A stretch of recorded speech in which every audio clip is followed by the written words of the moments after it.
قربانی کی جو شخص نیت کرے تو عشرہ ذی الحجہ میں اس کو ایک اضافی عمل کرنا ہوگا، وہ یہ ہے، آپ صلی اللہ علیہ وسلم فرماتے ہیں جو شخص قربانی کی نیت کرے، قربانی کا ارادہ کرے، تو وہ ذی الحجہ کا چاند دیکھنے سے لے کر اپنی قربانی ہونے تک اپنے ناخن اور بال نہ تراشے۔ یہ عمل آپ کو کرنا ہے۔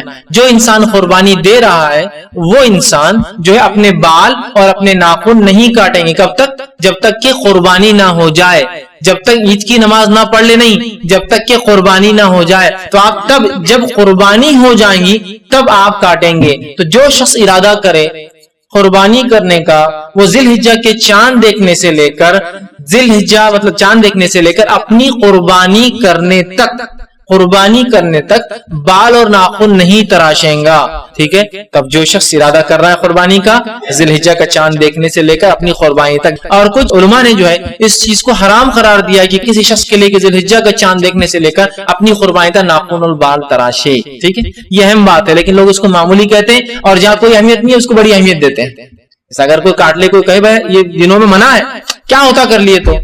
یہاں شریعت بتا رہی ہے اور اس کو چھوڑنے کے لیے بولتا ہے نہیں کرے تو کیا ہوا؟ جہاں شریعت نہیں بتاتی ہے وہاں پوچھتا ہے کہ کر لیے تو کیا ہوا؟ یہ ہمارا آج کا مزاج۔ بہرحال اس معاملے میں وہ جو ہے خاص خیال رکھے۔ ہم دیکھتے ہیں بہت افراد و تفرید کے شکار ہیں، بلکہ کچھ لوگ تو سوال بھی کرتے ہیں آپ فلاں صحابی کے تعلق سے کیا کہتے ہیں؟ اگر آپ نے کچھ اچھی بیانی کر دی تو کہتے ہیں ارے آپ تو فلاں دکھ رہے ہیں، اور اگر اس نے کچھ برا بھلا کہہ دیا تو کہتے ہیں ہاں آپ نے بہت صحیح کہا، اس لیے کہ صحابی سے یہ غلطی ہوئی، یہ غلطی ہوئی، یہاں یہ غلطی ہوئی، یہاں ایسا کیا، اہل بیت کے ساتھ فلاں کیا، فلاں کے ساتھ فلاں کیا، ایسا کیا ویسا کیا۔ تو یاد رکھیے ہم یہ تمیز کرنے والے یا فرق کرنے والے نہیں ہو سکتے ہیں۔ جس نے نبی اکرم صلی اللہ علیہ وسلم کو آپ کی زندگی میں ایمان کی حالت میں دیکھا، چاہے ساتھ رہا ہو زیادہ یا نہ بھی رہا ہو، وہ صحابی کے درجے کو پہنچ جاتا ہے، اس کا اگر انتقال ایمان کی حالت میں ہوا ہو تو۔ آئیے صحابی کس کو کہتے ہیں اس کے تعلق سے آپ کے سامنے ایک ڈیفینیشن، ایک تعریف میں رکھتا ہوں، جو کہ حافظ ابن حجر اسقلانی رحمۃ اللہ علیہ نے الاصابہ میں یہ تعریف لکھی ہے، ڈیفائن کیا ایک صحابی کو، اور وہ کہتے ہیں صحابی کے تعلق سے سب سے زیادہ صحیح تعریف، بہرحال بہت ساری تعریف ہیں، اس میں مجھے سب سے زیادہ صحیح یہ دکھی، اس میں وہ کہتے ہیں کہ جس نے کہ ایمان کی حالت میں نبی اکرم صلی اللہ علیہ وسلم سے ملاقات کی ہو اور اسلامی پر اس کی موت ہوئی ہو، جس نے اسلام کی حالت میں نبی اکرم صلی اللہ علیہ وسلم سے ملاقات کی ہو اور اسلام پر ہی اس کو موت آئی ہو، ٹھیک ہے؟ بس اس میں ہر وہ شخص داخل ہے جس نے نبی اکرم صلی اللہ علیہ وسلم سے ملاقات کی، قطع نظر کہ اسے آپ کی ہم نشینی کا شرف حاصل ہوا یا نہ ہوا ہو۔ مطلب وہ کہتے ہیں کہ جس نے ایمان کی حالت میں، مطلب اسلام کی حالت میں رسول اللہ صلی اللہ علیہ وسلم کو دیکھا اور ایمان کی حالت، اسلام کی حالت میں اس کا انتقال، وہ صحابی ہے۔ اس چیز کو بالکل نظر انداز کیا جائے گا کہ اس نے ملاقات کی ہو یا نہ کی ہو، مطلب صرف دیکھا ہو، ملاقات کی نہ بھی ہو لیکن دیکھا ہو تو بھی وہ صحابی، وہ کہہ رہے ہیں۔ اور ہم نشینی کا شرف، مطلب ساتھ رہنے کا، مجلس میں بیٹھنے کا شرف حاصل نہ بھی ہوا ہو لیکن صرف دیکھا ہو تو بھی وہ صحابی ہے۔ پھر وہ کہتے ہیں کہ جس نے نبی اکرم سے ملاقات کی ہو، قطع نظر کہ اس نے آپ کی ہم نشینی کا شرف زیادہ حاصل کیا رہا ہو یا کم، زیادہ ساتھ رہا ہو یا کم ساتھ رہا ہو، لیکن نبی کو دیکھا ایمان کی حالت میں تو وہ صحابی ہو گیا۔ پھر وہ کہتے ہیں آپ سے روایت کی ہو یا نہ کی ہو، مطلب حدیث بیان کی ہو یا نہ بھی کی ہو تو بھی وہ صحابی ہے۔ پھر آپ کہتے ہیں آپ کے ساتھ غزوے میں شریک ہوا ہو یا نہ ہوا ہو، مطلب دیکھنا ہی کافی تھا، شریک غزوے میں ہوا ہو یا نہ ہوا ہو، روایت کی ہو یا نہ کی ہو، زیادہ رہا ہو یا کم رہا ہو، اس سے کوئی فرق نہیں پڑتا، وہ صحابی ہو جاتا ہے وہ شخص۔ پھر آپ کہتے ہیں غزوے میں شریک ہوا ہو یا نہ ہوا ہو، اور جس نے آپ کو صرف ایک نظر ہی دیکھا ہو اور آپ کی مجالست ہم نشینی کی سعادت کا موقع اسے نہ ملا ہو، ایک بار بھی اگر دیکھا ہو اور ہم نشینی کا، ساتھ رہنے کا، مجلس میں بیٹھنے کا موقع نہ بھی ملا ہو تو بھی وہ صحابی ہے۔ پھر وہ کہتے ہیں ملا ہو یا نہ ملا ہو، جو کسی خاص سبب کی بنا پر آپ کی رویت کا شرف نہ بھی حاصل کر سکا وہ بھی صحابی ہے، جو کسی خاص وجوہات کی بنیاد پر نبی اکرم صلی اللہ علیہ وسلم کی رویت نہ بھی دیکھا ہو تو وہ بھی صحابی ہے۔ اور وہ لکھتے ہیں پھر اس کے اندر وہ خاص وجہ کیا ہے، نابینا ہونا، مطلب کوئی اگر شخص ہے ایمان کی حالت میں ہے لیکن نابینا ہے تو ظاہر سی بات ہے نبی اکرم صلی اللہ علیہ وسلم کو اس شخص نے نہیں دیکھا لیکن پھر بھی وہ صحابی ہے۔ جیسا ام مکتوم رضی اللہ عنہ نابینا تھے لیکن صحابی ہیں، آپ نے کبھی دیکھا ہی نہیں اللہ کے رسول صلی اللہ علیہ وسلم۔ تو بہرحال یہ وہ مختصر سی جو ہے ایک صحابی کی تعریف دیتے ہیں، جس سے ہمیں یہ بات پتہ چلتی ہے کہ کسی بھی شخص نے، چاہے وہ نبی کے ساتھ کتنا رہا ہو، کتنا بیٹھا ہو، کتنے غزوات میں شریک ہوا ہو، کتنی حدیث روایت کیا ہو، اس کو قطع نظر، مطلب اس کو بالکل نہ دیکھتے ہوئے اگر کسی شخص نے ایمان کی حالت میں نبی اکرم صلی اللہ علیہ وسلم کو دیکھا ہو اور اس کا انتقال ایمان کی حالت میں ہی ہوا ہو تو ایسے شخص کو صحابی کہا جاتا ہے، یاد رکھیے، یا اس کی جمع صحابہ ہے، یاد رکھیے۔ اور اصحاب یا صحابی یا جس کو کہتے ہیں اس کا معنی ہوتا ہے ساتھی، صحبت میں رہنے والا، ٹھیک ہے، صحابی، ٹھیک ہے، اس کو کمپینین جس کو بولیں گے انگلش کے اندر، یاد رکھیے۔ اور یاد رکھیے دیگر مذاہب کے اندر جو کسی مذہب کے پیروکار یا رہنما کے ماننے والے ہوتے ہیں ان کو جو ہے کمپینینز نہیں، صحابی نہیں کہا جاتا ہے، ٹھیک، ان کو انویائی مطلب ماننے والا کہا جاتا ہے۔ لیکن یہاں صحابہ کی خصوصیت ہے، ان کو اصحاب، ساتھی کہا گیا، ساتھ رہنے والے کہا گیا، یہ بہت بڑی بات ہے، یاد رکھیں۔ تو بہرحال میں سمجھتا ہوں صحابہ کس کو کہتے ہیں یا صحابی کون ہے، یہ بات آپ کے سامنے جو ہے واضح ہوگی۔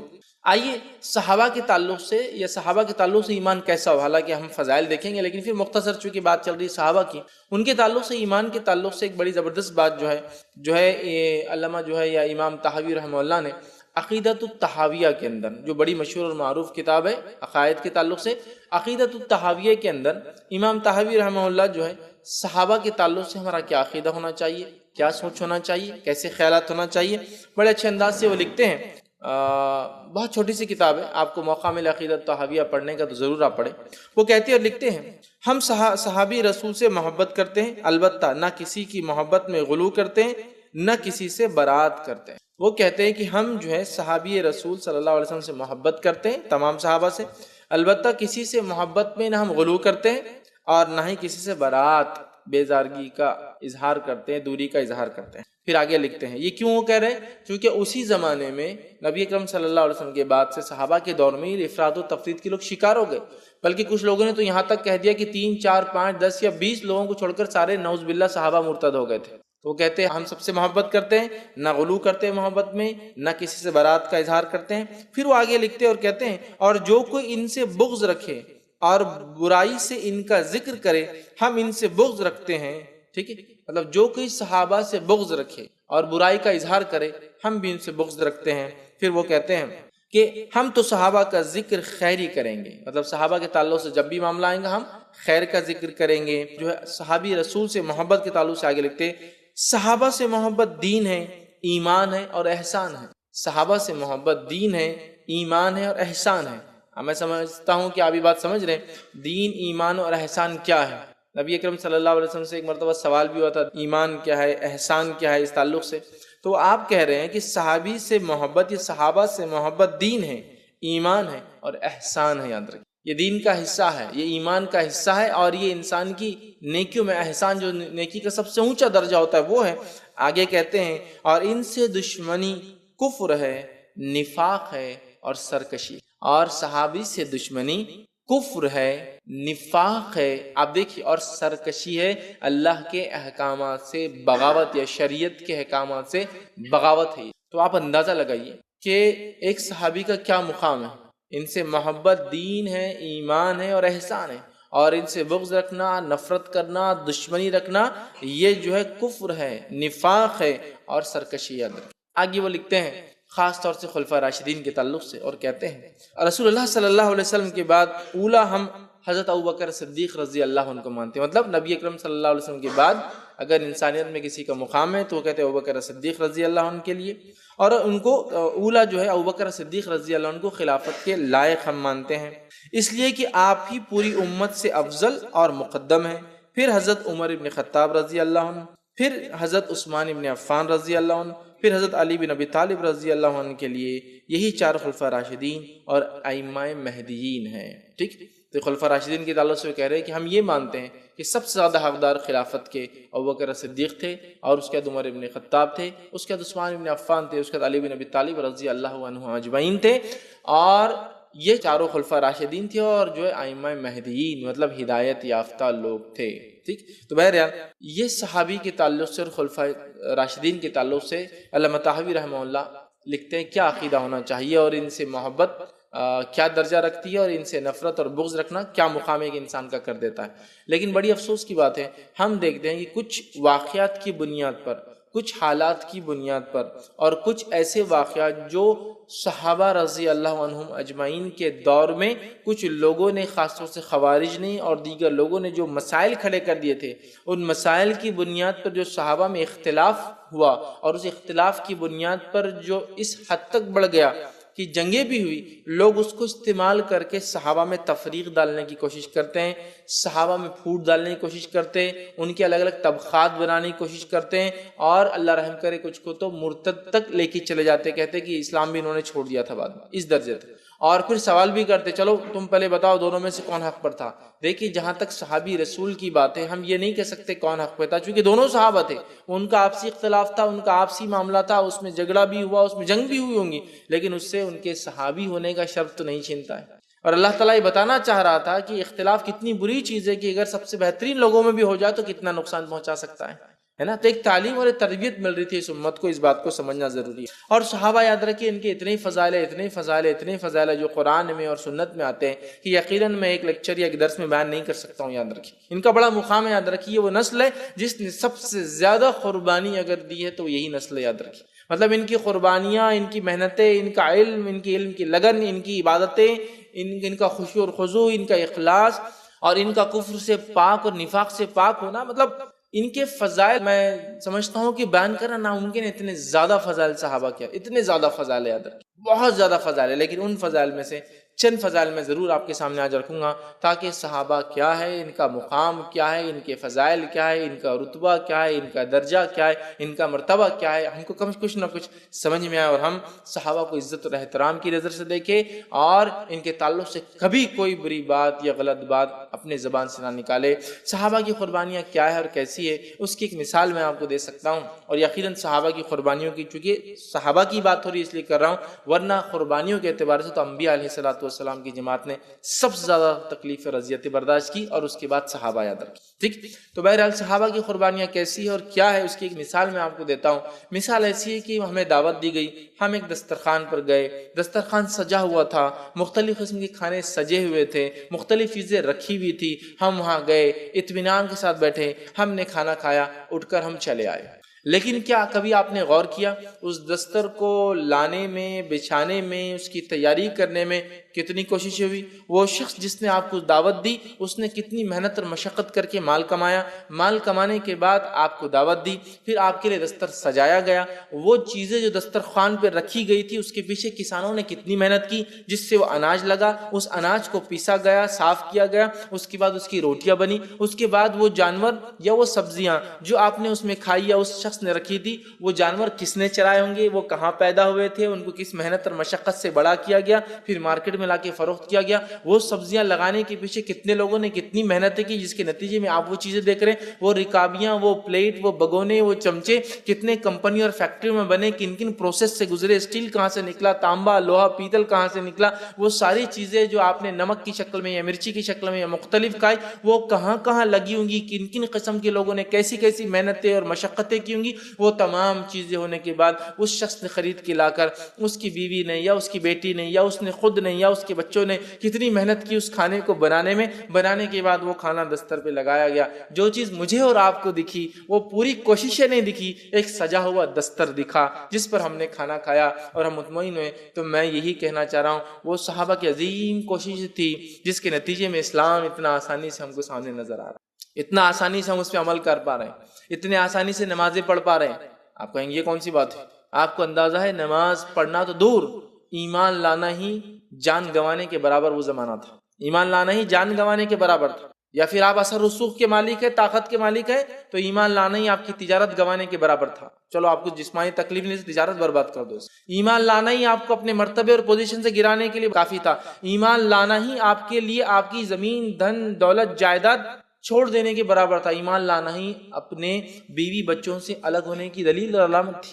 یہ وہ زمانے کی بات کریں، ایمان لانا، اس کے بعد عبادتوں کا کرنا، اس کے بعد ساری چیزیں، کس تکلیف سے یہ پہلی نسل گزری ہے جس کو صحابہ کہتے ہیں، ہم سمجھ نہیں سکتے۔ بس ایک سجا سجایا دستر دکھ رہا ہے، اس میں نکتہ چینی کر رہے ہیں، لیکن وہ قربانی عظیم جس نے دی اس دستر کو سجانے میں وہ نظر نہیں آتی. تو صحابہ ایک موٹی مثال دی میں نے صرف سمجھنے کے لیے، ویسی ان کی محنتیں تھی اور مشقتیں تھی. یاد رکھیے میں تو یہ کہتا ہوں کہ جن جن علاقوں میں دنیا کی آج ہم دھڑلے سے مساجد تعمیر کر رہے ہیں، اللہ کی عبادت کر رہے ہیں، یہ کہیں نہ کہیں ان صحابہ کی محنتیں اور انتھک قربانیوں کا ہی نتیجہ. اور جہاں جہاں صحابہ گئے انہوں نے محنت کی. یاد رکھیے آج وہاں اسلام ہے اور پھل رہا ہے اور پھول رہا ہے، اور مسلمان نسلوں در نسلوں سے جو ہے اللہ کی عبادت کھل کر جو ہے اللہ کی زمین پر کرتے آئے. یہ صحابہ کی یاد رکھے کوششیں تھی، اس کا نتیجہ تھا.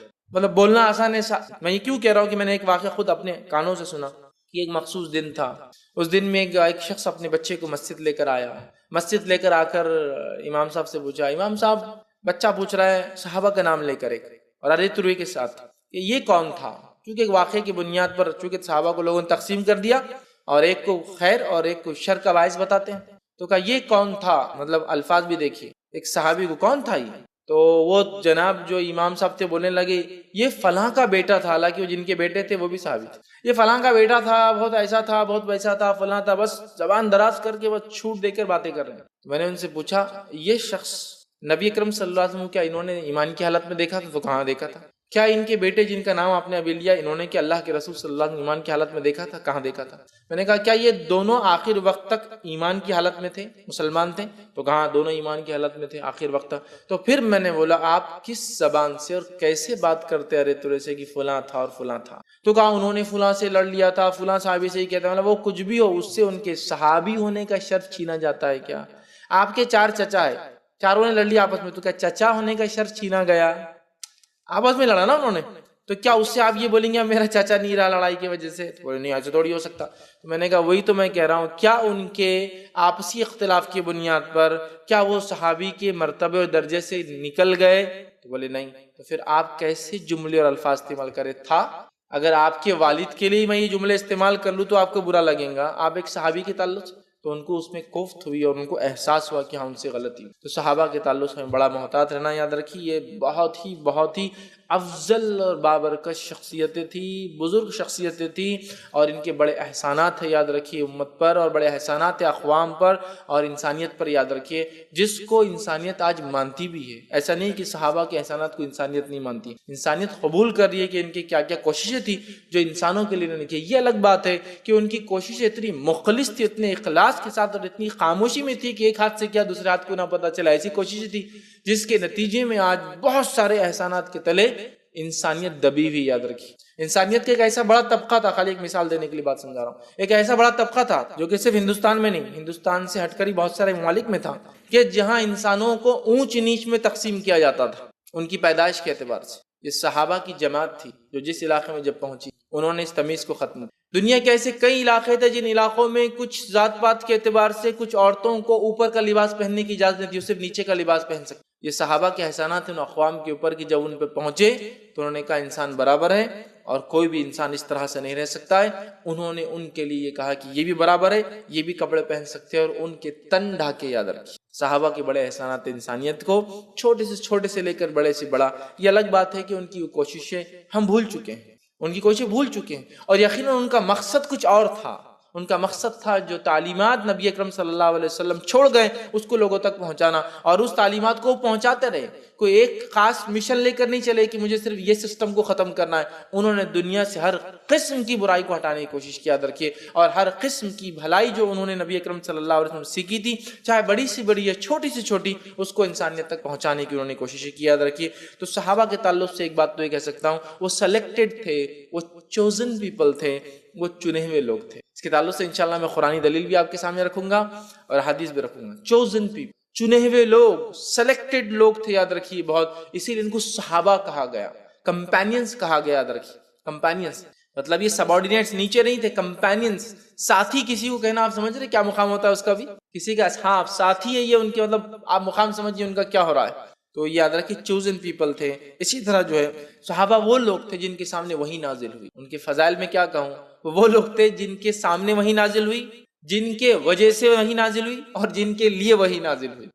ایک تو ان کے سامنے نازل ہوئی، ایک تو کبھی وہی وجہ بنے، سوالات کیے جوابات آئے، اور ایک تو کبھی ان کی کسی حرکت کی وجہ سے، کسی کام کی وجہ سے وحی نازل ہوئی۔ تو یہ وہ لوگ تھے جن کے سامنے وحی نازل ہوئی، جن کے لیے وحی نازل ہوئی، جن کے وجہ سے وحی نازل ہوئی۔ کئی مرتبہ، پورا قرآن یقیناً، لیکن کئی مرتبہ واقعات ہوئے کہ فلاں صحابی سے یہ مسئلہ ہو گیا، وحی نازل ہوئی۔ ایک مسئلے کے تحت پانی نہیں تھا تو ایک وحی نازل ہو گئی۔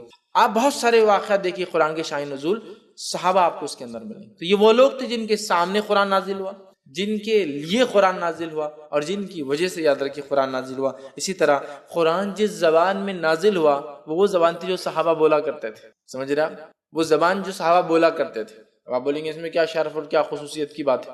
آپ اندازہ لگائیے، اللہ تعالیٰ اپنے کلام کو نازل کر رہا ہے، اور کلام کو جب نازل کر رہا ہے تو وہ اس زبان میں نازل کر رہا ہے جو صحابہ بولتے تھے۔ آج اگر آپ اور میں انگلش بولے، اس میں بہت سارے جو ہے طریقے ہوتے ہیں کس طرح سے الفاظ کو ادا کیا جائے، امریکن طریقہ ہے، برٹش طریقہ ہے نا، پھر ہمارا انڈین ایک اپنا طریقہ ہے، ٹھیک؟ تو آپ جس لہجے میں، جس لہن میں انگلش بولیں گے، آپ اپنے مقام سے پتہ چلتا ہے، کن لوگوں سے آپ جڑے پتہ چلتا ہے نا۔ مطلب ایک زبان جس کو تعلیمی اقتدار حاصل ہے کہ آج تعلیم، ایجوکیشن اس کے اندر ہوتا ہے، ایک زبان جس کو یہ چیز حاصل ہے کہ جس نے ہم پر حکومت کی سینکڑوں سال، ان کی وہ زبان تھی، اور اس کو بولنا، اس کو سیکھنا اور ان جیسے بولنے کو ہم شرف سمجھتے ہیں۔ یہاں صحابہ جو زبان بولتے تھے اسی زبان میں قرآن نازل ہو، تو اس سے ان لوگوں کا مقام پتہ چلتا ہے، ان کی اہمیت پتہ چلتی ہے۔ اسی طرح جو ہے وہ سب سے زیادہ علم رکھتے تھے دور جہالت کی رسومات کا۔ صحابہ وہ جماعت تھی جو سب سے زیادہ نالج رکھتی تھی، جس کو کہیں گے اسلام سے پہلے کا جو زمانہ دور جہالت جس کو کہتے تھے، ٹھیک ہے، اس زمانے کا۔ اب آپ کہیں گے اس زمانے کے علم سے ان کے فضائل یا ان کے تعلق سے کیا اہمیت پتہ چلتی ہے؟ اس لیے کہ جب قرآن اتر رہا تھا وہ ایسی بہت ساری چیزوں کو کنڈیم کر رہا تھا، غلط ثابت کر رہا تھا اور بتا رہا تھا کہ غلطی ہے، وہ چیز تھی جو دور جہالت میں کی جاتی تھی۔ جب تک وہ دور جہالت کو ہم نہیں جانیں گے تو کیسے پتہ چلے گا کہ کیا چیز تھی جو قرآن روک رہا تھا؟ اللہ قرآن نے فرما رہا ہے کہ یہ کوئی تقوی نہیں، اس میں کوئی تقوی کی یا ڈر نہیں کہ تم جو ہے اپنے گھروں میں جو ہے کہ پیچھے سے یا کھڑکیوں سے داخل ہو۔ اب آپ بول رہے ہیں یہ کیا واقعہ چل رہا ہے، یہ گھروں کے پیچھے سے کھڑکیوں میں سے جانا، یہ کیا بات ہے؟ تم جب بھی مسجد جاؤ تو زینت کے ساتھ جاؤ، تو یہ کیوں بیان کیا جا رہا ہے کہ جب بھی مسجد جاؤ؟ پورا واقعہ پڑھنے پتہ چلتا ہے کہ حج کے ایام میں انسان اپنی بیوی سے نہیں مل سکتا ہے، گھر نہیں جا سکتا تھا، تو یہ کیا کرتے تھے؟ لوگ بولتے تھے دروازے سے جانا، گھر میں جانا ہے، پیچھے کھڑکی سے یا دیوار سے کود کے جاتے تھے گھروں میں۔ تو قرآن اس کا رد کر رہا ہے نا۔ مسجد میں جاؤ تو زینت کے ساتھ جاؤ، قرآن کہہ رہا ہے۔ کیوں کہہ رہا ہے مسجد میں جاؤ تو زینت کے ساتھ؟ اس لیے کہ اس زمانے میں دور جہالت میں لوگ حج بغیر کپڑوں کے کیا کرتے تھے۔ زینت کے ساتھ مسجد جاؤ سے مراد مسجد حرم میں، اور زینت سے مراد ستر ڈھک کر جاؤ، یہ اس سے مانا ہے۔ قرآن نے ایک جگہ کہا تم وہاں سے نکلو جہاں سے لوگ نکلتے ہیں حج کے لیے، اور وہ کہاں سے نکلتے تھے؟ وہ کیا مقام تھا؟ سمجھ رہا کہ کہیں جگہ قرآن کہہ رہا ہے کہ بحیرہ، یہ حام نام لے رہا ہے کچھ، اب یہ بحیرہ، حام، یہ سب کیا ہے؟ یہ اونٹنیوں کی، یہ جانوروں کی وہ قسمیں تھیں جن کو وہ کسی کے نام پر چھوڑتے تھے اور ان کا ذبح کرنا حرام مانتے تھے، تو وہ دور جہالت کو جانتے تھے۔ قرآن جب آ رہا ہے تو دور جہالت کے رسومات کو رد کر رہا ہے، جو صحیح بات ہے اس کو کنٹینیو رکھ رہا ہے، جو غلط ہے اس کا رد کر رہا ہے۔ تو وہ نالجیبل لوگ تھے، وہ جانتے تھے قرآن کا کیا معنی ہے جب قرآن یہاں نازل ہو رہا ہے۔ اسی طرح جو ہے وہ جماعت تھی جو سب سے زیادہ جانتی تھی ناسخ اور منسوخ، کیا چیز قرآن میں ہے اور کس چیز کو اللہ نے منسوخ کر دیا۔ مطلب ناسخ اور منسوخ کا بہت اہم نالج ہوتا ہے، مطلب وہ چیز جو لائق عمل باقی رہی اور وہ چیز جس کو ختم کر دیا گیا، مطلب اس پر عمل اب نہیں ہوگا۔ تو سب سے زیادہ نالج ناسخ اور منسوخ کا قرآن کے تعلق سے، کیا چیز حدیث کے تعلق سے کیا عمل کے لائق ہے کیا نہیں ہے، کیا پہلے آیا تھا کیا بعد میں آیا، صحابہ رکھتے تھے۔ اسی طرح صحابہ کا طریقہ اور سمجھ وہ ہے، یاد رکھیں ان کا منہج جس کو کہیں گے، ان کا طریقہ کار وہ ہے جس پر چلنے سے دین اور اسلام آسان ہو جاتا ہے۔ ورنہ اگر دین اور اسلام کو ان کے سمجھ پہ ہم نے نہیں سمجھا، جیسا کہ ہم میں سے بہت سے لوگ کرتے ہیں، تو اسلام بہت مشکل نظر آتا ہے اور ناممکن نظر آتا ہے اس پر عمل۔ اور ایک خاص بات کہ اللہ کی کتاب اور رسول اللہ صلی اللہ علیہ وسلم کی سنت کو اگر صحابہ کے طرز پہ ہم نہیں مانیں گے، یاد رکھیے، مطلب ان کے سمجھ کے مطابق اس کو نہیں سمجھیں گے، تو نتیجہ یہ ہوگا کہ ہم میں کا اختلاف کبھی ختم نہیں ہوگا اور فتنے جاری رہیں گے۔ تو اگر فتنوں کا منہ بند کرنا ہے، فتنوں کو ختم کرنا ہے، اختلاف کو مٹانا ہے، تو ہمیں صحابہ کی سمجھ کی طرف لوٹ کر جانا ہوگا. یاد رکھیے تو یہ وہ جماعت ہے، یہ وہ گروہ تھا جو چنندہ تھا، چوزن تھا، سلیکٹڈ تھا، خاص تھا. اللہ نے ان کو چنا تھا اپنے دین کو آگے بڑھانے کے لیے اپنے نبی کے بعد، آخری نبی کے بعد. تو یاد رکھیے ان کا بڑا مقام اور مرتبہ ہے. آئیے قرآنی کچھ دلیلیں آپ کو دیتا ہوں صحابہ کا کیا مقام ہے. پہلی دلیل آئیے قرآن میں اللہ نے فرمایا سورہ بقرہ سورہ نمبر 2 آیت نمبر 137 137 میں اللہ نے فرمایا فَإِنْ آمَنُوا بِمِثْلِ مَا آمَنْتُمْ بِهِ فَقَدِ اهْتَدَوْا وَإِنْ تَوَلَّوْا فَإِنَّمَا هُمْ فِي شِقَاقٍ فَسَيَكْفِيكَهُمُ اللَّهُ وَهُوَ السَّمِيعُ الْعَلِيمُ. اللہ فرماتا اور کہتا ہے فَإِنْ آمَنُوا بِمِثْلِ مَا آمَنْتُمْ بِهِ فَقَدِ اهْتَدَوْا. اگر اہل کتاب ویسا، مطلب لوگ اگر اہل کتاب ویسا ایمان لے آئے جیسا کہ تم صحابہ ایمان لائے ہو تو وہ ہدایت یافتہ ہوں گے. مطلب اگر کسی کو ایمان لانا ہے تو صحابہ جیسا ایمان لانا ہوگا. اگر صحابہ جیسا ایمان لائیں گے تبھی ہم ہدایت یافتہ ہوں گے. تو اللہ تعالیٰ یہاں صحابہ کے ایمان کو ہمارے لیے کسوٹی، معیار، سٹینڈرڈ، کرائٹیرین بتا رہا ہے. فَإِنْ آمَنُوا بِمِثْلِ مَا آمَنْتُمْ بِهِ فَقَدِ اهْتَدَوْا. اگر یہ ایمان لائے جیسے صحابہ ایمان لائے تو وہ ہدایت پر. اب بتائیے آپ، صحابہ کے ایمان کو کسوٹی بنایا جا رہا ہے، سٹینڈرڈ بنایا جا رہا ہے کہ اگر ایسا ایمان لائے تو وہ ایمان والے، ورنہ نہیں، ہدایت یافتہ ورنہ نہیں. آگے اللہ نے فرمایا اور کہا تو ہدایت پائیں گے. اور اگر منہ پھیر لے، صحابہ کے طریقے سے ہٹ کر چلے، گویا ضد میں پڑ گئے، مطلب ان کے خلاف عمل کیا انہوں نے، اس صورت میں ان کے مقابلے میں اللہ تمہارے لیے کافی ہے اور وہ خوب سننے والا اور جاننے والا. تو اگر کوئی پلٹ گیا تو چھوڑ دو، ضد کرے، منہ پھیر لے، چھوڑ دو، اللہ کافی ہے. تو یہاں صحابہ کے ایمان کو سٹینڈرڈ اور کسوٹی بتایا گیا ہمارے ایمان کا. اگر ایسا ایمان ہے تو پھر وہ ہدایت یافتہ ہے. فَإِنْ آمَنُوا بِمِثْلِ مَا آمَنْتُمْ بِهِ، جیسے تم لائے، صحابہ تم جیسا ایمان لائے تو یہ فَقَدِ اهْتَدَوْا، تو ہدایت یافتہ ہے یہ لوگ. تو اب کیا کہوں صحابہ کے فضائل میں اس سے زیادہ کہ ان کا ایمان سٹینڈرڈ ہے ہمارے لیے، اس جیسا لائے تو ہم ایمان والے ہیں. اس سے بڑا کچھ بھی، اس سے بڑا کیا ہو کہ کوئی آپ سے کہے، سب سے بڑی اتھارٹی، کہ ایسا ہو تو تم میرے لائق ہو کام کے. تو صحابہ، ان کا مقام، ان کا مرتبہ، ان کے فضائل، ان کے درجات، ان کی بزرگی کا پتہ چلتا ہے کہ اگر ہم ایسا ایمان لائے جیسا یہ لائے تھے تو ہم ہدایت یافتہ، ورنہ ہدایت یافتہ نہیں. پلٹتے ہیں تو پلٹے، کچھ نقصان نہیں کرنے والے، اللہ تمہارے لیے کافی. تو اندازہ لگائیے صحابہ کا مقام اور مرتبہ.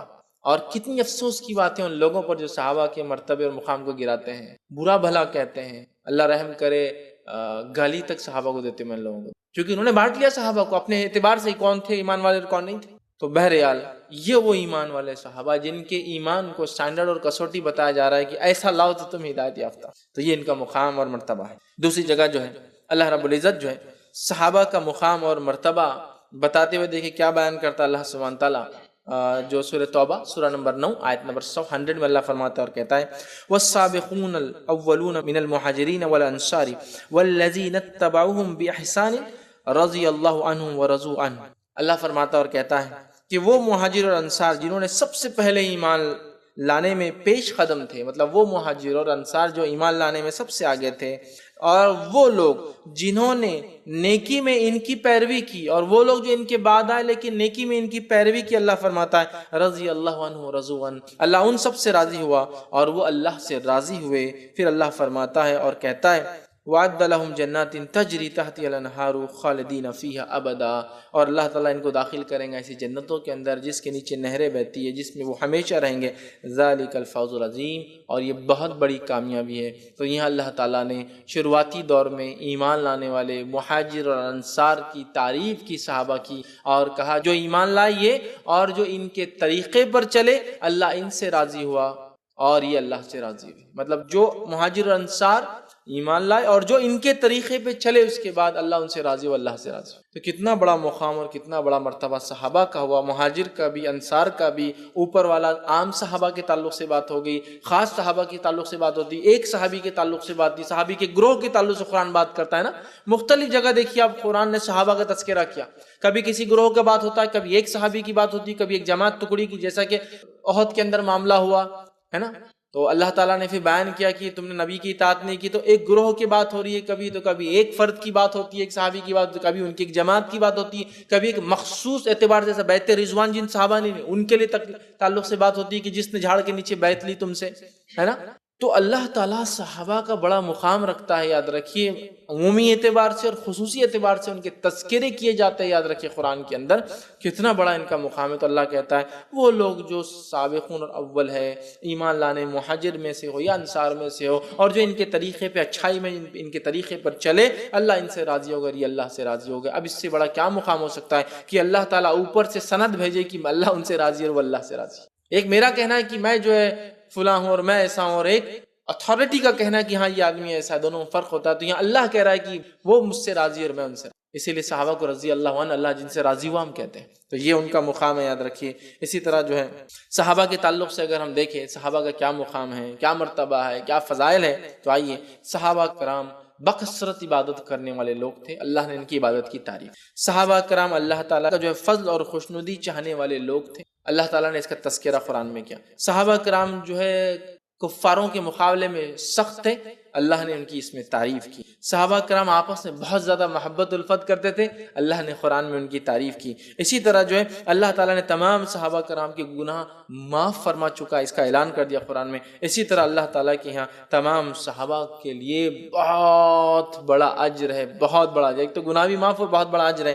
آئیے یہ ساری چیزیں اللہ تعالیٰ نے ایک ہی آیت میں کی صحابہ کے تعلق سے، اور وہ سورہ فتح سورہ نمبر 48 آیت نمبر 29 میں اللہ نے فرمایا اور کہا محمد الرسول اللہ والذین معه اشداء علی الکفار رحماء بینہم تراہم رکعا سجدا یبتغون فضلا من اللہ ورضوانا سیماہم فی وجوہہم من اثر السجود ذلک مثلہم فی التوراۃ ومثلہم فی الانجیل۔ اللہ تعالیٰ فرماتا کہتا ہے محمد اللہ، اللہ فرماتا کہتا ہے محمد اللہ کے رسول ہے، والذین معه اشداء علی الکفار، اور جو محمد صلی اللہ علیہ وسلم کے ساتھ لوگ ہیں وہ کافروں کے لیے بڑے سخت ہے، بڑے سخت ہے۔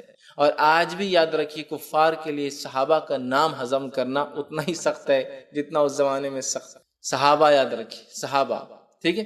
تو کہا کافروں کے لیے جو ہے صحابہ جو ہے سخت تھے، پھر فرمایا سخت اور آپس میں رحم دل تھے، آپس میں رحماء بینہم، آپس میں نرم دل تھے۔ تو صحابہ کی خصوصیت یہ کافروں پر سخت تھے، آپس میں نرم تھے۔ اور کافر اس کو کہتے جس نے اسلام کی حقانیت کو سمجھ کے اس کا انکار کیا، تو کافروں پر سخت ہے، آپس میں نرم ہے۔ یہ صحابہ کی خصوصیت قرآن بیان کر رہا ہے۔ اللہ رحم کرے، ہمارا معاملہ اس کا پورا اپوزٹ ہے، آپس میں سخت ہے اور کافروں سے نرم ہے۔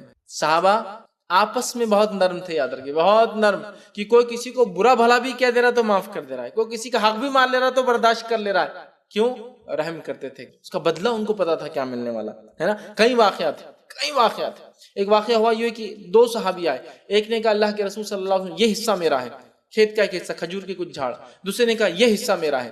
حالانکہ دونوں جھوٹے نہیں تھے دعوے میں، بلکہ اختلاف تھا سمجھ کا۔ ہوتا ہے نا کبھی دو کھیت بازو ہو جائے تو ہو جاتا ہے ایسا، ڈیفیکلٹیز ہو جاتی ہے کہ باؤنڈری کیسے ڈیفائن کریں۔ جبکہ کھجور کی کھیتی ایک جھاڑ لگے صدیوں سے اور سالوں سے، سمجھ رہے آپ؟ ایسا بھی نہیں کہ اگتا ہے صفائی ہو جاتی ہے، اختلاف ہو گیا دونوں کے بیچ۔ نبی اکرم صلی اللہ علیہ وسلم نے فرمایا کہ جب کوئی دو لوگ میرے پاس فیصلہ کرانے آتے ہیں اور کسی چیز کا فیصلہ کراتے ہیں، لیکن ایک آدمی بولنے میں بہت اچھا ہوتا ہے اور وہ اتنے اچھے سے اپنی دلیلیں پیش کرتا ہے کہ میں اس کے حق میں فیصلہ کر دیتا ہوں، جبکہ حق دوسرے کا ہے، مطلب جس کا حق ہے بول نہیں پایا، جس کا نہیں بہت چرب زبان تھا بول دیا، اور میں تم کو دیتا ہوں، تو یاد رکھو جہنم کا ایک ٹکڑا میں تمہیں دیتا ہوں۔ مطلب قاضی اگر فیصلہ انصاف کے ساتھ کرے لیکن سامنے والا دلیلیں جھوٹی اور سچی دے اور قاضی اس کی وجہ سے غلط فیصلہ کرے تو اللہ قاضی کو نہیں پکڑتا ہے، جج کو نہیں پکڑتا، اس کا مطلب اس کو پکڑیں گا۔ تو کہا میں جہنم کا ایک حصہ دے رہا ہوں، تو پہلے صحابی جو یہ کہہ رہے تھے کہ میری زمینیں، کہا میں نے اس کو دے دی، مجھے نہیں چاہیے، کیونکہ جہنم کا ایک حصہ مجھے نہیں چاہیے۔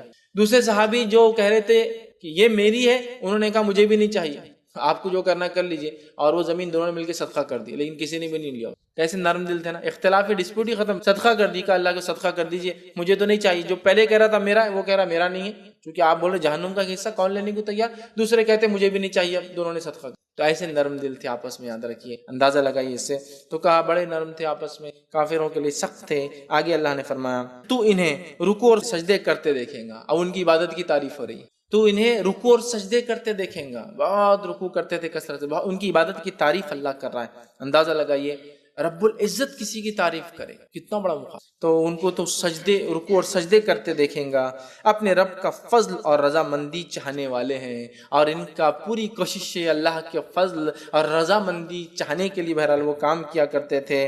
پھر فرمایا اور سجدوں کے اثر سے ان کے چہروں پر تو نشان دیکھیں.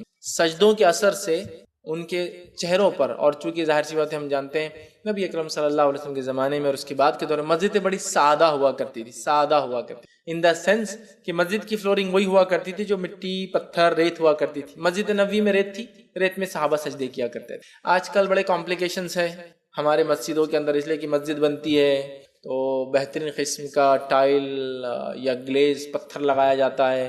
پتھر حالانکہ اتنا قیمتی لگانے کے بعد پھر اس پر ایک فوم چٹکایا جاتا ہے، فوم کے اوپر پھر ایک اور فوم جو نرم ہوتا ہے کوشن وہ ڈالا جاتا ہے، پھر اس کے اوپر ایک نرم قسم کی قالین ڈالی جاتی ہے، پھر وہ قالین کی حفاظت کے لیے اس پہ ایک چادر ڈالی جاتی ہے. ماشاءاللہ یہاں غریب سردی سے مر رہے ہیں باہر مسجد کے، اور یہاں 4 لیئرز ڈالی ہوئی مسجد کے اندر، 4 لیئرز پتھر کی لیئر. جب آپ کو خالی نہیں ڈالنا تھا تو پتھر کی کیا ضرورت تھی، تماشے کی کیا ضرورت. اس کے اوپر فوم پیسٹنگ، اس کے اوپر کوشن پیسٹنگ، اس کے اوپر نرم غالیچہ، اور غالیچے کو بچانے ایک چادر.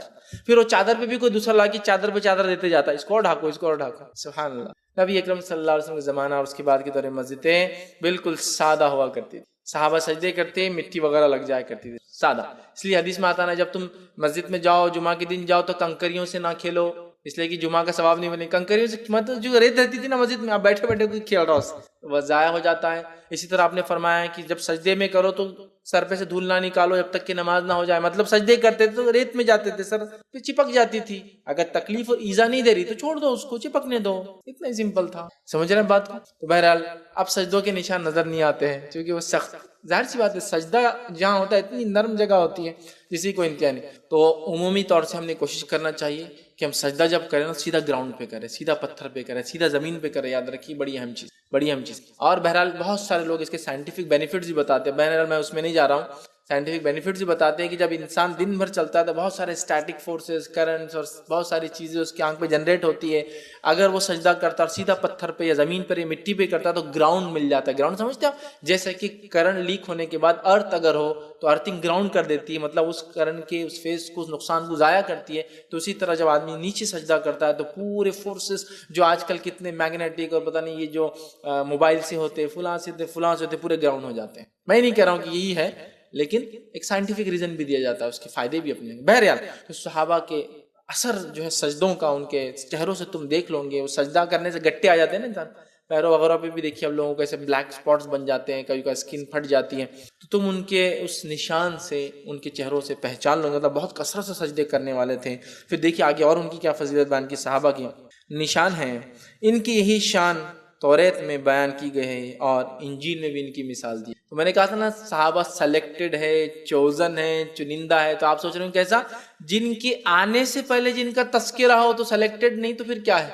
ان کی مثال اللہ نے توریت والوں کو بھی دے دی تھی، یہودیوں کو بھی دی تھی کہ ایک نبی آئے گا اس کے ایسے صحابہ ہوں گے، اور انجیل میں بھی دے دی تھی. عیسائیوں کو بتا دیا تھا ایک نبی آئے گا اس کے اصحاب ایسے ہوں گے. اسی لیے میں نے کہا کہ صحابہ سلیکٹڈ اینڈ چوزن پیپل ہے، چنندہ لوگ ہیں، عام لوگ نہیں ہیں. ان کے تعلق سے، ان کی شان میں گستاخی کرنے سے پہلے زار بار سوچ لینا چاہیے، اس لیے کہ چوزن پیپل ہے، سلیکٹڈ. اور ان کی مثال توریت اور انجیل میں اللہ نے دی. یقین آج کی موجودہ توریت اور انجیل میں صحابہ کے تذکرے نہیں ملتے کیونکہ ہم جانتے ہیں وہ اس کے حقیقی شکل میں، ریئل فارم میں موجود نہیں ہے. اس میں بہت زیادہ کرپشن، اس میں بہت زیادہ تبدیلیاں اور بہت زیادہ انسانوں نے مداخلت کر دی.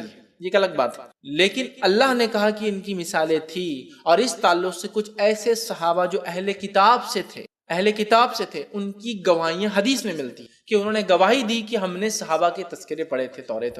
لیکن ظاہر سی بات ہے ان صحابہ نے نہ کوئی ٹیکسٹ وہاں کوٹ کیا کہ کیا انہوں نے مطلب کون سی اور توریت کس حصے میں پڑھا تھا، لیکن ان کی ایسی گواہیاں موجود ہیں کہ ہم نے ہاں پڑھا تھا. لیکن موجودہ دور کی چونکہ توریت اور انجیل میں نہیں ہے اس لیے میں دعویٰ نہیں کر رہا ہوں، لیکن قرآن نے کہا تھا، بالکل تھا. آج بہرحال نہیں ہے، ہو سکتا ہے اس کو تبدیل کر دیا گیا، اس کا معنی بدل دیا گیا. بہرحال تو اللہ نے کہا ان کی مثال ہم نے تورات اور انجیل میں بھی دے دی تھی. پھر آگے اللہ نے فرمایا اور کہا ان کی مثال ایسی بیان کی گئی ہے، مطلب تورات اور انجیل نے مثال دی تھی، اور کیسی مثال دی گئی تھی؟ مثال ایسی بیان کی گئی ہے جیسے کہ ایک کھیتی ہو جس نے اپنے کومپل جو ہے نکالی ہو، پھر اسے مضبوط کیا ہو. مطلب ایک کھیتی ہو جس نے اسے کوم نکالی ہو، اور آپ سمجھتے ہیں نا کھیتی میں جب کوم نکلتی ہے وہ سب سے نازک مرحلہ ہوتا ہے اس کے لیے. بعد میں وہ جہاں برگد کا بن جائے گا اتنا بڑا کہ اس کو ہزاروں لوگ بھی نہیں گرا پائیں گے، وہ ایک الگ شکل ہے، لیکن وہ کوم نکلی ہو. پھر اللہ فرماتا ہے جو ہے کومپل نکالی، پھر اسے مضبوط کیا اور موٹی ہو گئی اور اپنے تنے پر سیدھی کھڑی ہو گئی. پھر وہ کوم نکلی، خوب بڑی ہوئی، خوب وہ جھاڑ موٹا اور تناور ہو گیا اور اپنے آپ خود کھڑا ہو گیا. جو ہے کسان اسے دیکھ کر خوش ہوتا ہے. کسان جب دیکھتا ہے اپنی اس کھیتی کو تو خوش ہوتا ہے، اللہ فرمان ہوتا ہے تاکہ کافر اس کی وجہ سے جلے، تاکہ دوسرے لوگ جو اس کو نہیں مانتے وہ اس سے جلے.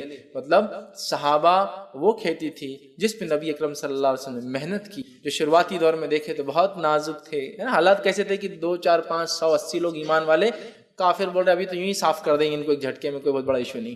وہ زمانہ تھا. پھر صحابہ آگے بڑھے اور وہ کھیتی جیسے بڑھے، پھر وہ جھاڑ تناور ایسا ہو گیا کہ پھر دیکھ کر کافروں کے ہوش اڑ جانے لگے صحابہ کو، ہے نا. تو ایک کھیتی تھی جو ہوگی قوم نکلی، لیکن بعد میں ایسی بڑھی کہ کسان کو خوشی ہونے لگی اس کو دیکھ کر. لیکن جو نہیں مانتے تھے اس آدمی کو، اس کسان کو، اس کی محنت کو، سب کو جلن ہوگی اس کھیتی سے. سمجھ رہے آپ؟ اللہ مثال دے رہا ہے کھیتی کی صحابہ کے تعلق سے. ٹھیک ہے، تو کافر اس کی وجہ سے جو ہے جلے. ان ایمان والوں اور نیک عمل کرنے والوں سے اللہ نے مغفرت اور اجر عظیم کا وعدہ کر. تو یہاں مغفرت کا ہی وعدہ ہے، اجر عظیم کا بھی وعدہ ہے صحابہ سے، صحابہ کی جماعت. اس لیے میں نے کہا نا 6 باتوں کی تعریف، ان کے فضائل ایک ہی آیت میں اللہ نے بتایا صحابہ کے.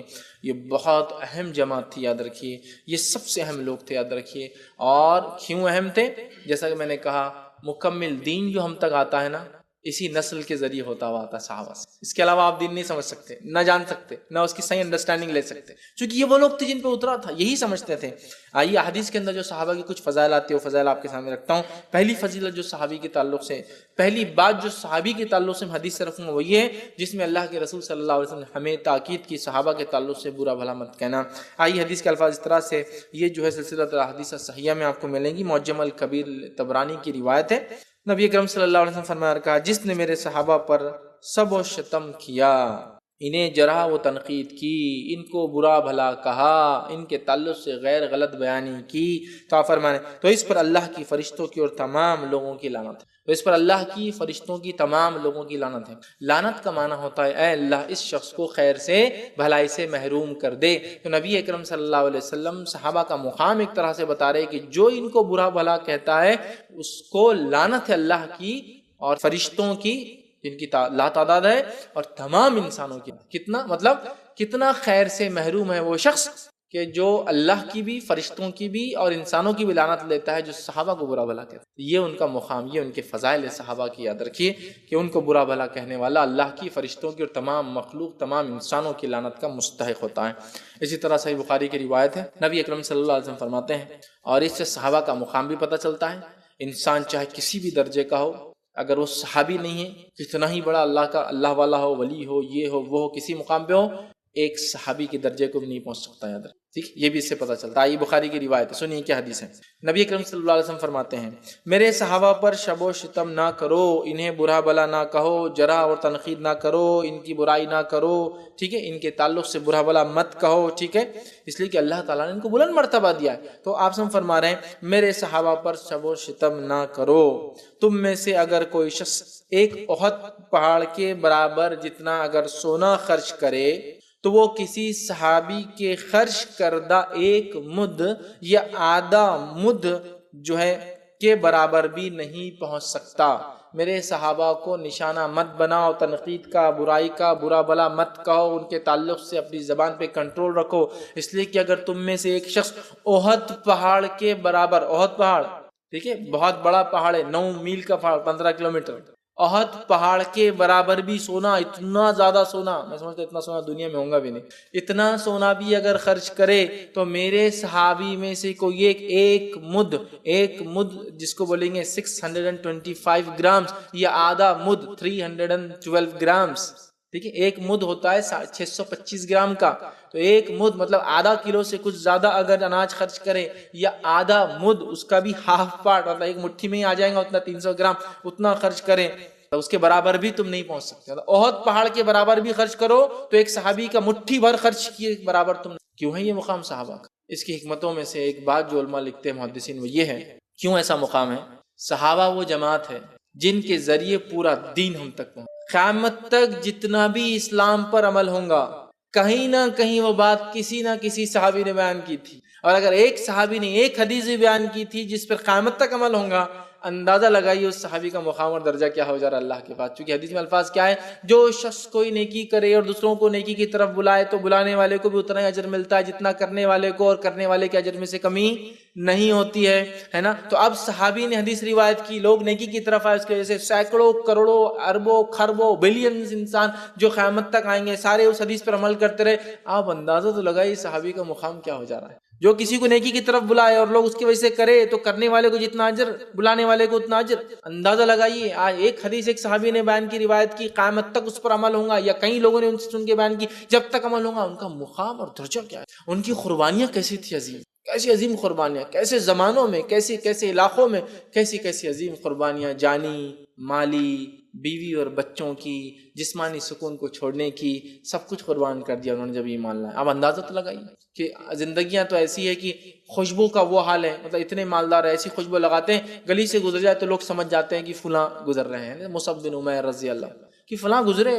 مصعب اتنی اچھی خوشبو لگاتے ہیں کہ جب گلی سے گزرتے لوگ پہچان لیتے. لیکن جب ایمان لاتے ہیں، ایمان کے بعد جو تکلیفیں اٹھاتے ہیں، پھر مدینہ جاتے ہیں اور مدینے میں دعوت اسلام دیتے ہیں، اللہ تعالیٰ نے ان کے ذریعے جو ہے سب سے پہلے مدینہ میں ایمان کو پھیلایا. پہلے تو ابتدائی لوگ آئے حج کے لیے آئے تو آپ صلی اللہ علیہ وسلم کا، لیکن وہ بہت تعداد کم تھی، 70 72 80 کے قریب تھی. لیکن مصعب بن عمیر کو وہ ساتھ لے گئے. نبی اکرم صلی اللہ علیہ وسلم ہجرت سے پہلے کئی قبائل ان کی بنیاد پر ان کی دعوت پر اسلام، اور اس کے بعد جب ان کا انتقال ہوا جنگ میں شہید ہوئے تو اتنا بھی کپڑا نصیب نہیں تھا مصعب کو کہ سر ڈھانکتے تو پیر کھل جاتے، پیر ڈھانکتے تو اتنے غریب ہوئے. اور جب اپنی مالداری میں تھے، جب کفر کی حالت میں تھے تو گلی سے گزر جاتے تو ان کی خوشبو سے، فریگرنس سے لوگ سمجھ جاتے کہ مصعب گزرے. اتنے مالدار، اتنی قیمتی خوشبو لگاتے. آپ بہت قیمتی بھی خوشبو لگائیں تو گلی نہیں مہکتی، آس پاس کا تھوڑا سا ایریا گلی، ہاں مصعب آ گئے، وہ حال تھا. تو اتنا کچھ سب کچھ دے دیا نا، ہر چیز قربان کی صحابہ نے.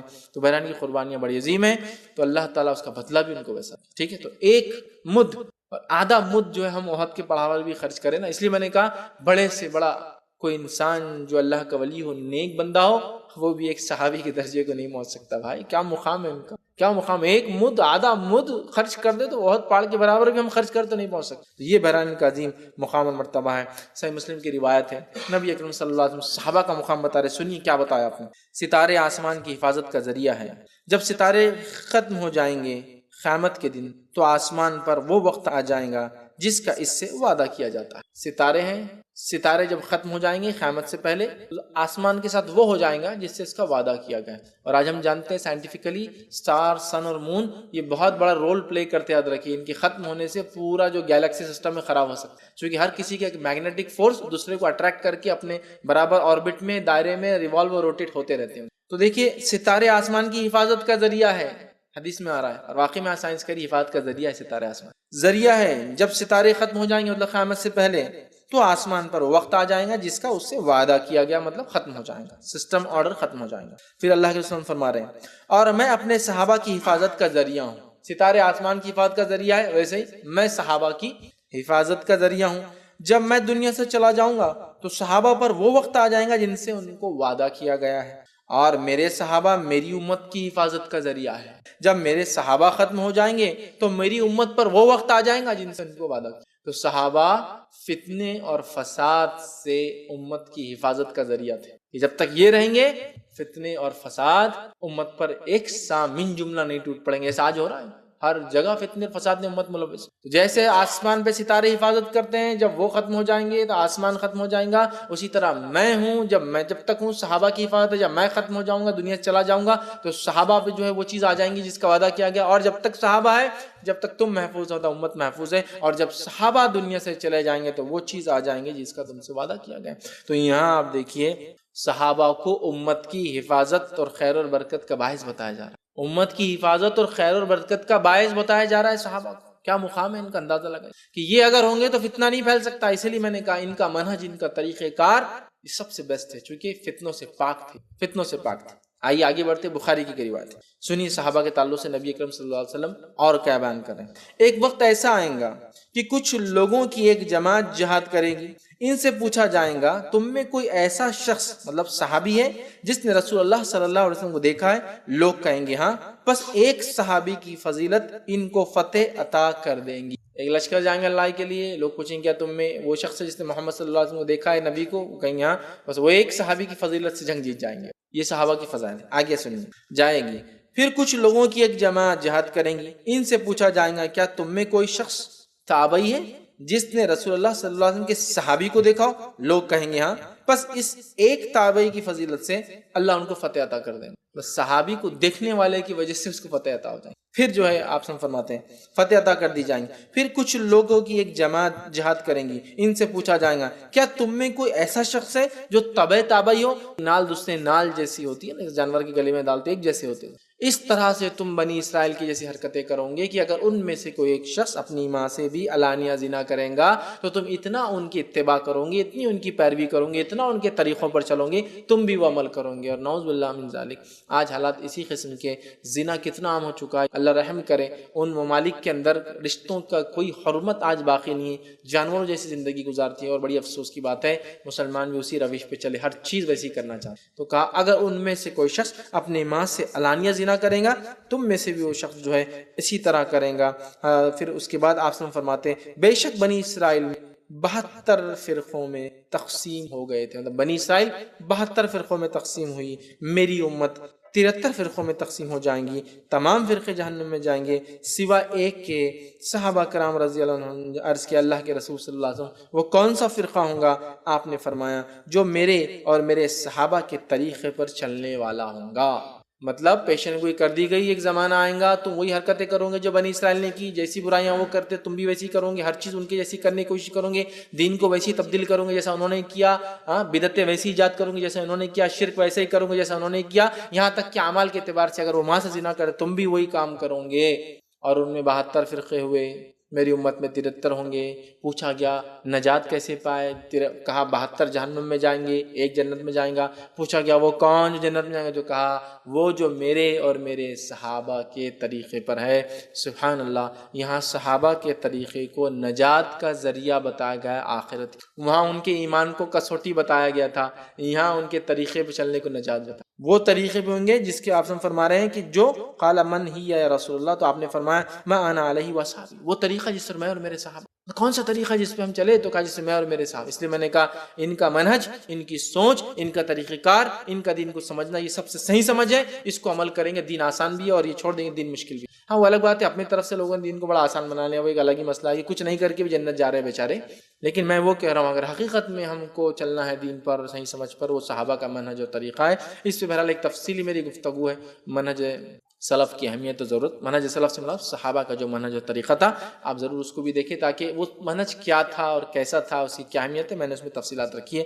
میں سمجھتا ہوں یہ کافی ساری باتیں تھیں جو آپ کے سامنے آئی، خاص طور سے صحابہ، ان کا مقام، ان کا درجہ، ان کا مرتبہ اور ان کی قربانیاں میں سمجھتا ہوں اتنی لاتعداد تھی کہ ہمیں چاہیے کہ ان کو ہم رسپیکٹ کریں. اگر ہم کسی کے رسپیکٹ دنیا میں کر سکتے ہیں انبیاء علیہ الصلوۃ والسلام کے بعد، تو وہ صحابہ کی ذات یاد ہے. یقیناً اللہ تعالیٰ کی ہم سب سے زیادہ کرتے عزت کرام احترام یاد رکھیے. اللہ کی ذات ہمارا رب ہے، لیکن اس کے بعد دنیا میں کرتے انسانوں میں تو وہ انبیاء علیہ الصلوۃ والسلام ہیں، اور اس کے بعد کوئی صحابہ ہے. اور بالخصوص محمد صلی اللہ علیہ وسلم انبیاء میں جیسے منفرد ہے، اسی طرح ان کے اصحاب بھی منفرد ہے. تو ہم بہت عزت اکرام ان کا کرنا چاہیے. یہ بہت بزرگ شخصیت یاد رکھیے. ان کے تعلق سے منہ کھولنے سے پہلے بہت سوچ سمجھنا چاہیے. کبھی کبھار کوئی جملہ ہم نے منہ سے ہی ادا کر دیں گے، لیکن وہ صحابی کی شان میں ہو سکتا ہے گستاخی ہو. تو لہٰذا احترام کریں، عزت دیں، ان کے مقام کو پہچانیں، ان کے مرتبے کو پہچانیں، ان کے فضائل کو ہم دیکھیں، ان کی عظمت کو ہم دیکھیں کتنی زیادہ تھی، ان کی بزرگی کو دیکھیں ہم کتنی زیادہ تھی کہ نبی اکرم صلی اللہ علیہ وسلم کے ساتھ تھے.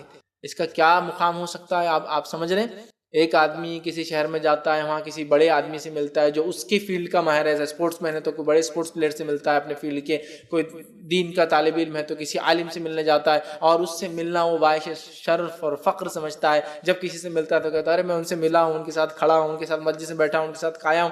ایک بار ان کے ساتھ سفر میں بازو بیٹھ گیا تو وہ خوش نصیبی سمجھتا ہے ایسے آدمی ہے نا.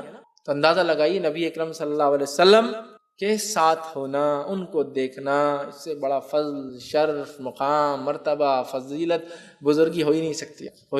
تو اندازہ لگائی صحابہ کے ویسے تو کئی فضائل ہیں.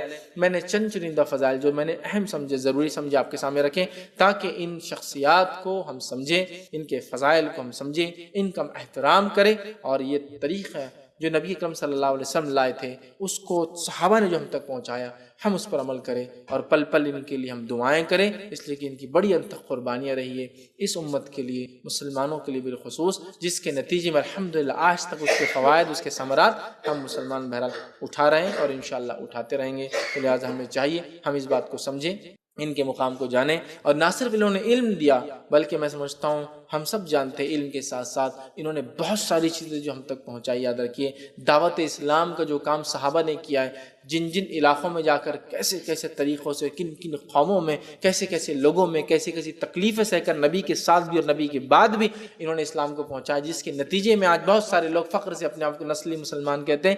یہ صحابہ کا کہیں نہ کہیں وہ احسان تھا جو لوگوں پہ انہوں نے کیا، دعوت اسلام کو پہنچا کر بغیر سوچے کہ امتیں کیسی تکلیفیں دیں گی. چونکہ وہ جانتے تھے اپنے نبی کے ساتھ رہ کر کے جب بھی دعوت کا کام ہوتا تکلیفیں آتی، پھر بھی کبھی کام نہیں چھوڑا، کبھی کام نہیں. جہاں گئے وہاں دعوت تھی، دعوت کے ساتھ تجارت، دعوت کے ساتھ سب کچھ کیا. ان کا مقصد تھا اللہ کے بندوں تک وہ دین جو محمد صلی اللہ علیہ وسلم نے چھوڑ کے پہنچانا. تو ان کے بڑے احسانات ہیں انسانیت پر، امتوں پر، قوموں پر. یاد رکھیے اس کو ہم سمجھیں، اس کو جانیں اور ان کی بزرگی اور ان کی جلالت کو، ان کے مقام کو، ان کے فضائل کو ہم سمجھیں اور بڑا ان کا احترام کریں. یاد رکھیے ضروری ہے، ورنہ آج ہم دیکھتے ہیں تھوڑا علم حاصل کر کے لوگ صحابہ کو لان تان، برا بھلا فیصلے بھی شروع کر دیتے، بتاؤ دونوں میں کون حق پڑتا. ایسا نہیں کرنا چاہیے. وہ اگر غلط بھی تھے آپس میں، اعتبار سے ان کا اختلاف بھی تھا آپس میں، وہ ان کا آپس میں تھا، اس سے ان کا صحابی ہونے کا درجہ اور مقام نہیں گرتا ہے. یاد رکھیں. لیکن اگر میں ان کے بارے میں کچھ کہہ دیتا ہوں تو کہ اللہ مجھ پر رحم کرے، کہیں میں بہت بڑے چوک اور غلطی میں نہ جا رہا ہوں یہ حرکت کر کے. یاد رکھیں تو احتیاط کرنا چاہیے. اللہ تعالی ہم تمام کو اس بات کو سمجھنے کی توفیق عطا فرمائے. اپنی بات کو میں یہیں بہرحال ختم کروں گا. اللہ تعالیٰ سے آخر میں دعا ہے کہ اللہ سبحانہ تعالیٰ ہم تمام کو صحابہ کے مقام کو پہچاننے کی توفیق عطا فرمائے. ہم تمام کو ان کی ویسی اکرام اور عزت کرنے کی توفیق عطا فرمائے جیسے ان کا حق ہے. ہم تمام کو دین اسلام کی صحیح سمجھ عطا فرما. جب تک ہمیں زندہ رکھ اسلام اور ایمان پر زندہ رکھیں، جب بھی ہمارا خاتمہ ایمان پر خاتمہ ہو. آخر دعوانا الحمدللہ رب العالمین. سبحان ربک رب العزت عما یصفون وسلام علی المرسلین والحمد للہ رب العالمین.